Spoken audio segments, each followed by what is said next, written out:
clients, one of the things we encourage them to do is when you have those 5 things that you're outlining for a client to work on, ask them, which of these do you think you can get to first? Yeah. And is it reasonable to think that you can get to that by the end of the month?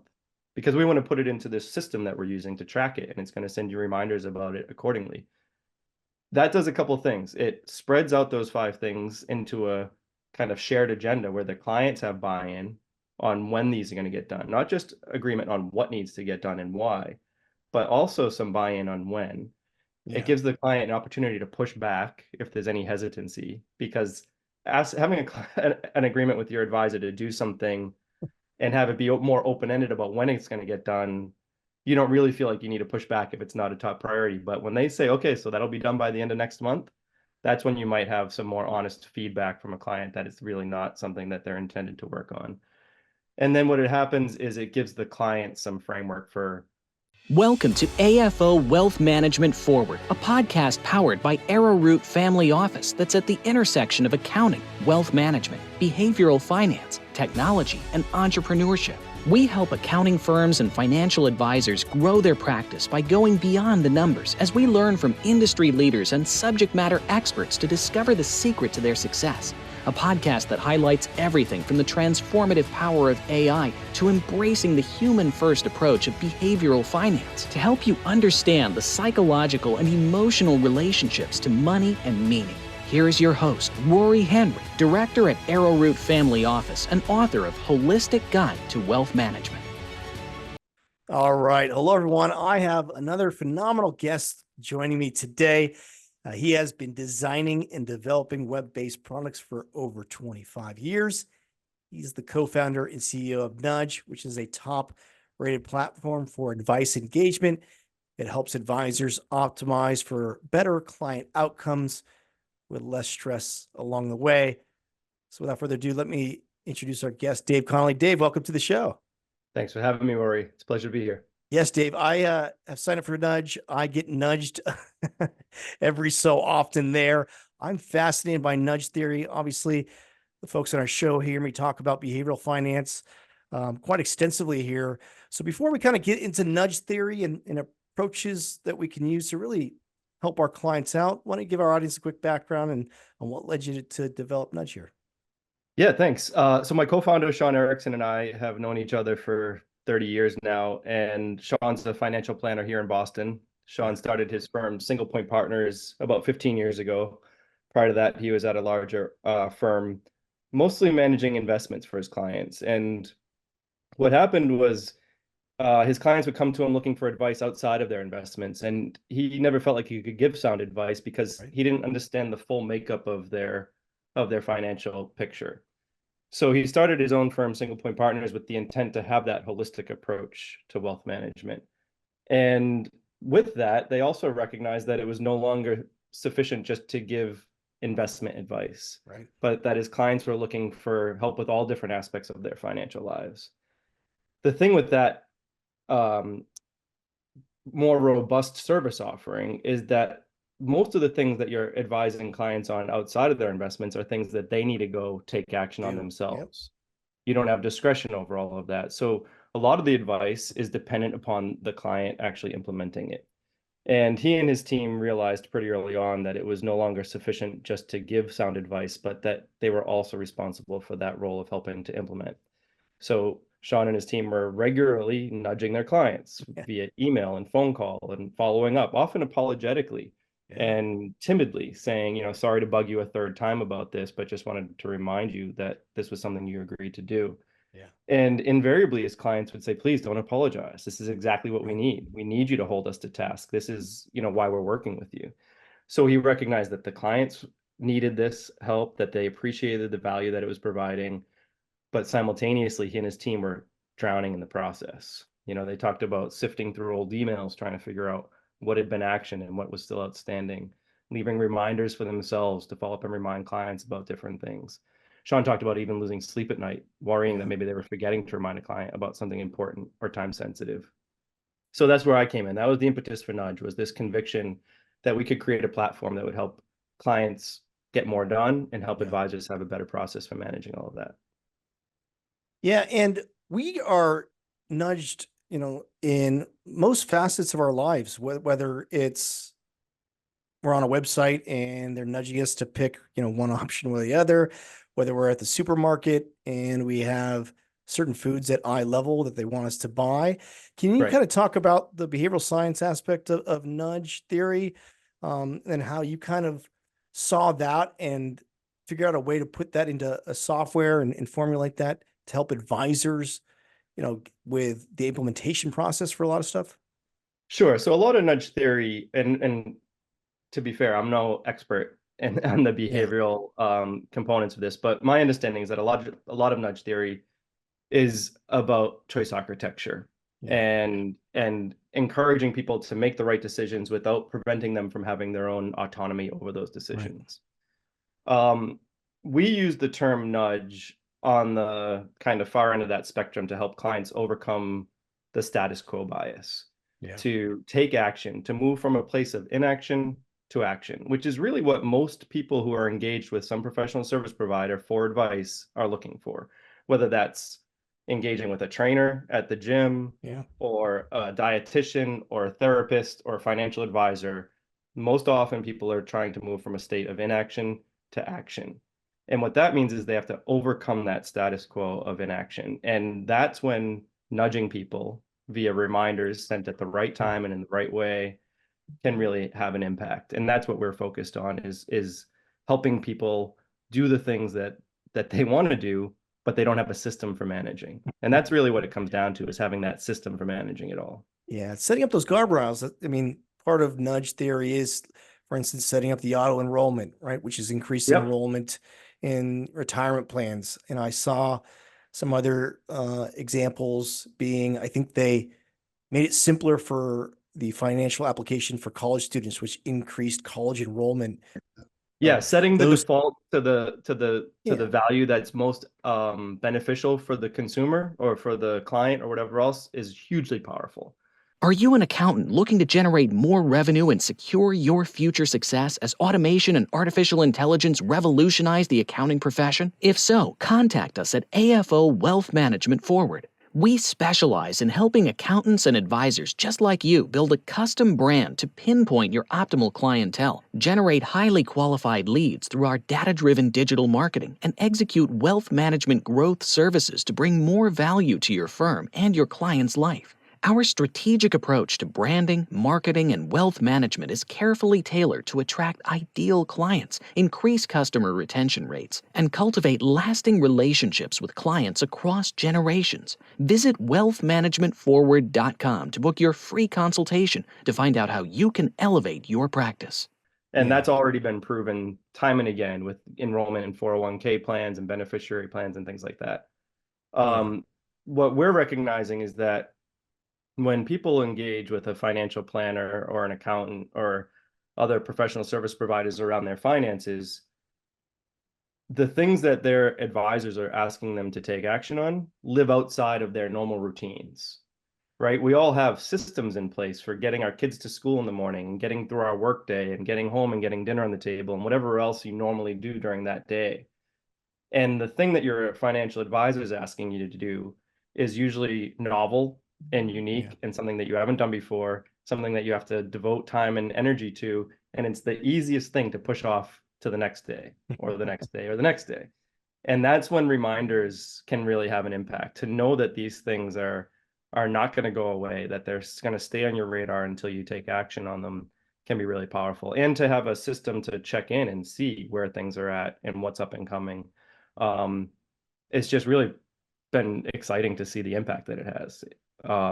It's hard to see without Nudge what like a baseline for the industry looks like, but Financial Planning Magazine did do a survey a few years back that suggested that, did you see that survey? It was like 70% of advice goes unimplemented. And what we're seeing is over 78% of nudges getting completed, which we think is just, about a 4 or 5x spread over the baseline.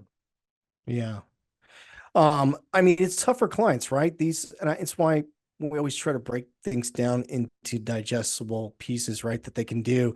I know people get system overload, when we try to give them too many tasks to complete there. So is there a methodology that you put into Nudge on how you can best pick and choose what tasks or what the next best action item is for those clients?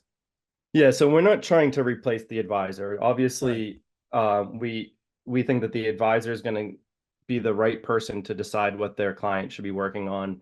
We do have resources for them to learn how to become better advisors, better listeners, better, more curious about what their clients' needs are. We hear regularly that just using Nudge with their clients opens up some better practices with how they engage with their clients. And one of the key things there is kind of what you just touched on, breaking these things down into digestible, actionable tasks. And even if you're doing that in the meeting and saying, okay, we're going to align on these 5 things that are the most important things for you both to deal with after this meeting.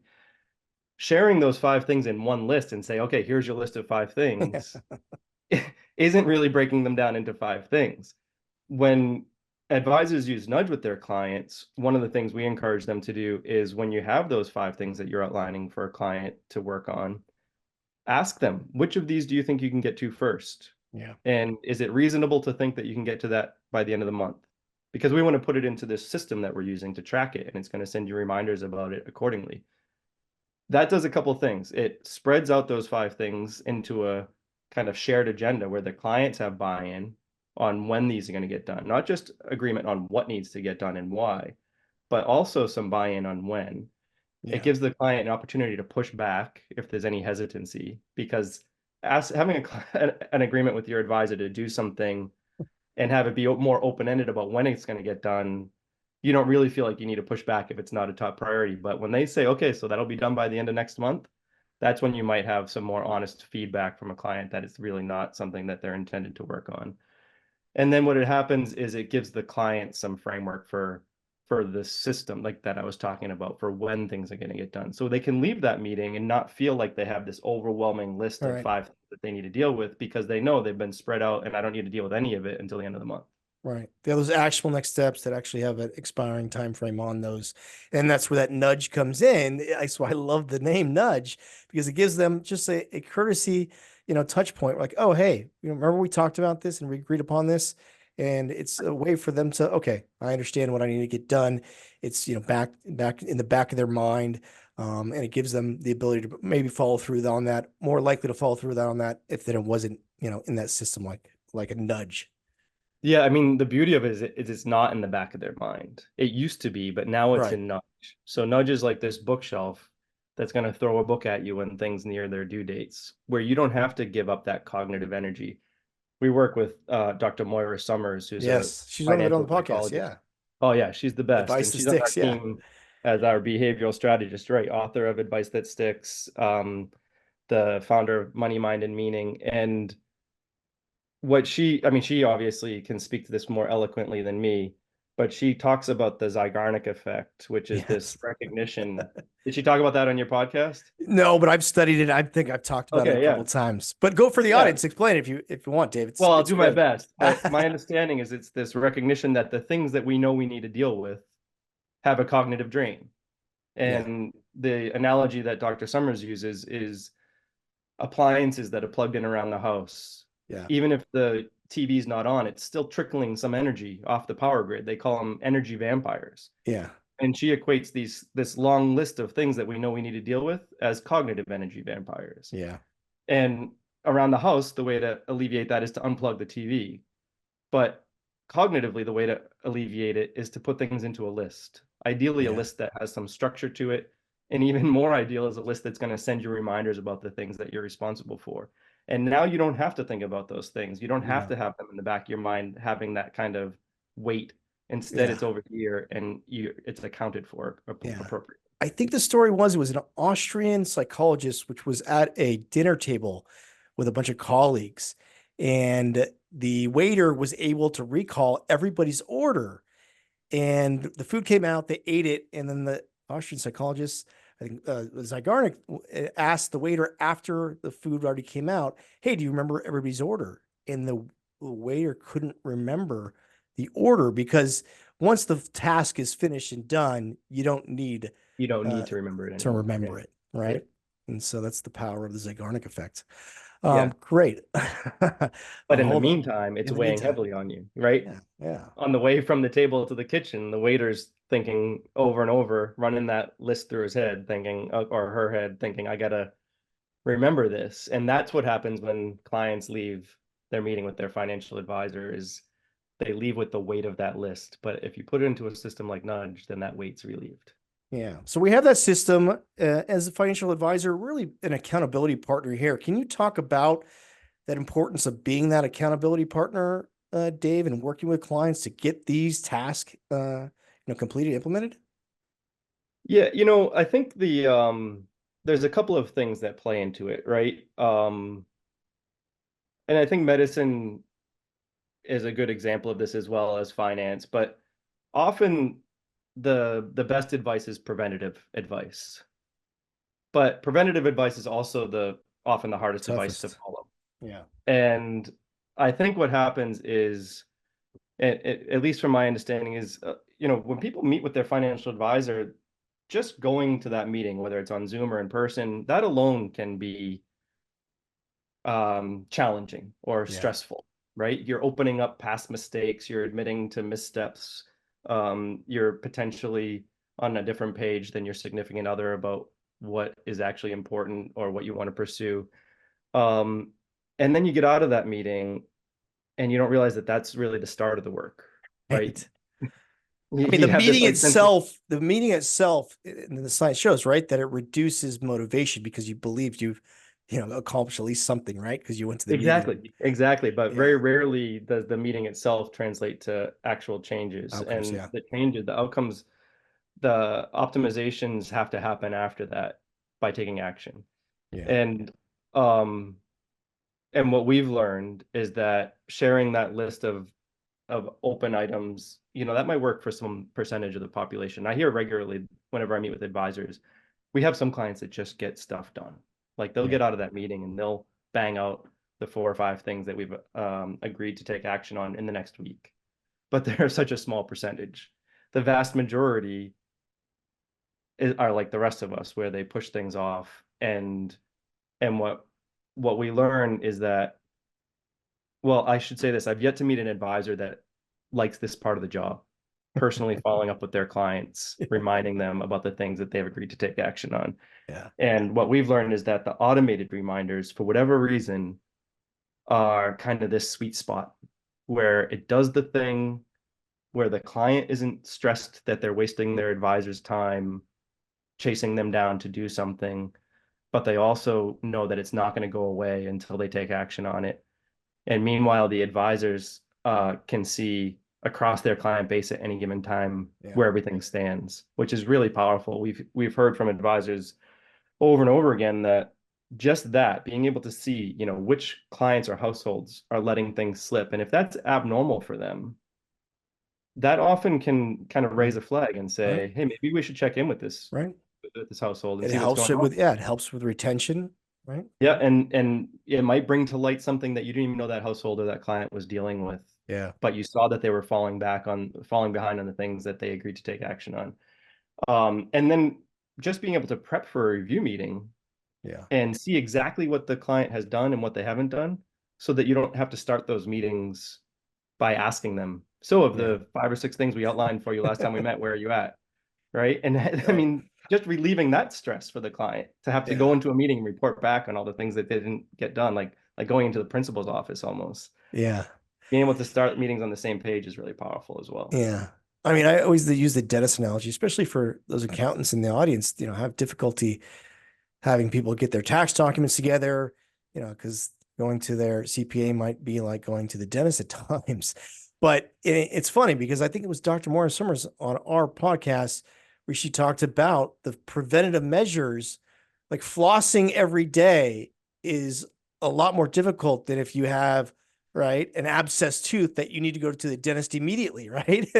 You're gonna get that dealt with. You're gonna get that dealt with. Yeah. Yeah. Yeah, but the flossing every day could prevent that from ever needing to be dealt with, is the thing. Yeah. Yeah, so we talked about how, ways in which we can help clients change their behaviors here. What are some ways that you can help advisors change theirs? So let's look at this from an advisor's perspective. Yeah, that's a really great question. Implementation has become more and more of an important part of the advisor's role. It's actually in the CFP standards embedded right in there Yeah, now, that plan implementation is part of your responsibility, but it's not coming with advice or instruction on what that means or how to do that.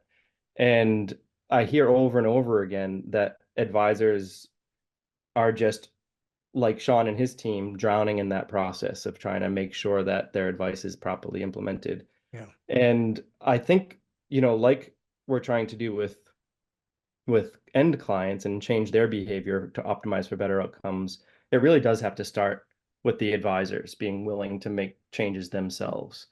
Um, we're all stuck in the status quo bias. We all think that what's currently working is better than any other option because any other option comes with the need to change your process or yeah, your behavior. We hear regularly that advisors, are sensitive to what their client communication looks like, that they don't want to overwhelm their clients with too many notifications. Well, the reality is most clients, that's exactly what they're paying you for, is to stay on them, yeah, to help them take action on these things. yeah, And we've built into the tool lots of different um, toggles that allow people to turn these things down or to silence additional notifications if they have something under control. So we're in a good place to let the algorithm do the thing, but yeah, also to tweak it as needed. And what we're really excited about is this shift in the industry to more planning focus, to yeah. more deeper relationships and more holistic approaches to wealth management. And Yep. we think that, in embracing technology to help with that is the way to meet Oh, that. yeah, you're speaking my language. I just looked at a stat because I'm writing an article here, and it was the FPA and Money Quotient that did a stat on what planners thought they were providing as far as a service and what clients, said they were receiving. And I think the importance of considering all areas of life and communicating with the client regularly, it was like 81% or no, I'm sorry. Here it is.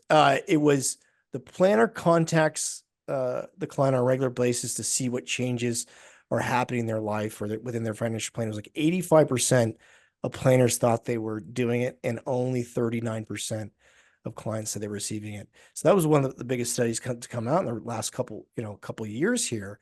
So there's that was the biggest delta in between Yeah. what clients are receiving and what the planner thought they were providing. Yeah, and it's not just about the abundance of communication, but it's also managing it in the right way. Yeah. I advisors will often ask whether or not, we have any data on older clients being receptive to nudges. And we do. We see often that it's the older clients that really appreciate receiving the text notifications. Yeah. And, as I hear that and myself say that, it occurs to me that my mom is like text happy. I get texts from my mom all day long. Right. But if you ask her to go find something in email, Right. it's a Or lot. log into a portal. Yeah. Yeah, it's a lot more difficult for her to figure out where that is in her email system. So I think it's not just about the frequency of the It's communications, the but approach. also the mode of communication and meeting your clients where they're at. And um, I think the more advisors recognize the importance of that, the more they're going to have to lean into solutions that can facilitate that. Yeah. And I think texting is ubiquitous and everybody texts. So I think it's a great way to nudge somebody to get them to have those behavior changes. Alrighty, this has been awesome, Dave. Is there anything else that you want to share with our audience that we didn't cover? It's been my pleasure, Rory. I really appreciate it. Anytime you want to chat about helping people take action to Yeah. optimize for better outcomes, I'm happy to join. Awesome, Dave. I really appreciate it. If anybody wants to get in contact with you or figure out if they want to, have Nudge as part of their tech stack, what's the best way to do so? Yeah, you can check us out at nudge.com. Remember, that's with a K, KNUDGE.com. You can sign up there for a free trial. We'll be happy to assist whatever way we can. Cool. All right. Put that stuff in the show notes, Dave. I appreciate it. Thanks, Rory. Thanks. All opinions expressed by Rob Santos and Rory Henry on this website, podcast, interview are solely their opinions and do not reflect the opinions of Arrowroot Family Office LLC or their parent company or affiliates, and may have been previously disseminated on television, radio, internet, or another medium. You should not treat any opinion expressed by anyone as a specific inducement to make a particular investment or follow a particular strategy, but only as an expression of their opinions. Past performance is not indicative of future results.